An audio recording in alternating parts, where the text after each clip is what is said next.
பாராளுமன்ற மக்களவைத் தேர்தலில் தமிழகம் மற்றும் புதுச்சேரியில் 40 தொகுதிகளிலும் வெற்றி பெற்றுள்ள நிலையில் 2026 சட்டமன்ற தேர்தலில் 200+ தொகுதிகளில் வெல்ல வேண்டும் என்று திமுக தலைவர் மு.க.ஸ்டாலின் தொண்டர்களுக்கு கடிதம் எழுதியுள்ளார். தமிழக சட்டசபை கூட்டம் வழக்கமாக காலை 10 மணிக்கு தொடங்கும். ஆனால் இனிமேல் காலை 9:30 மணிக்கு சட்டசபை கூட்டம் தொடங்கும் என்று சபாநாயகர் அப்பாவு தலைமையில் நடைபெற்ற சட்டமன்ற விதிகள் குழு கூட்டத்தில் முடிவு செய்யப்பட்டுள்ளது.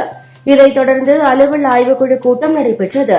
இதில் சட்டசபை கூட்டத்தொடரை வருகிற 20ஆம் தேதி தொடங்கி 29ஆம் தேதி வரை நடத்துவது என்று முடிவு செய்யப்பட்டது.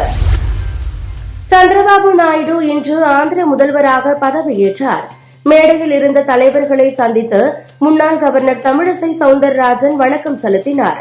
அப்போது அமித்ஷா அவரை அழைத்து கண்டித்தது போல் சைகை காட்டி பேசினார்.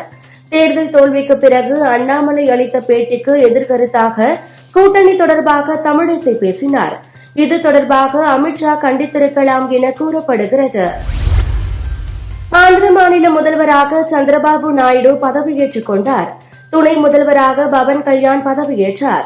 இந்த விழாவில் பிரதமர் மோடி, அமித்ஷா, சிரஞ்சீவி, ரஜினிகாந்த் விழா மேடையில் கலந்து கொண்டனர். இலங்கையில் செப்டம்பர் 17ஆம் தேதி முதல் அக்டோபர் 16ஆம் தேதிக்குள் தேர்தல் நடத்தப்படும் என அந்நாட்டு தேர்தல் ஆணையம் தெரிவித்துள்ளது. இந்த நிலையில் அதிபர் தேர்தல் இலங்கையின் எதிர்காலத்திற்கு முக்கியமானது என அதிபர் விக்ரமசிங்கே தெரிவித்துள்ளார். வரவிருக்கும் அதிபர் தேர்தல் தனிநபர் தேர்தல் அல்ல. இது என்னுடைய வெற்றி அல்லது தோல்வி பற்றியது அல்ல. இது நாட்டின் வெற்றி அல்லது தோல்வியை தீர்மானிப்பதாகும் என்று அதிபர் விக்ரமசிங்கே தெரிவித்துள்ளார். குவைத்தில் கேரளாவை சேர்ந்த ஆப்ரஹாம் என்பவருக்கு சொந்தமான அடுக்குமாடி கட்டிடத்தில் பயங்கர தீ விபத்து ஏற்பட்டது. இந்த தீ விபத்தில் இந்தியர்கள் உட்பட 41 பேர் உயிரிழந்து உள்ளனர்.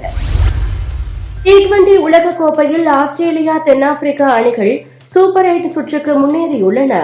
இந்தியா, பாகிஸ்தான், அமெரிக்க அணிகளுக்கு இடையில் 2 அணிகள் எவை என்பதில் பலத்த போட்டி நிலவுகிறது.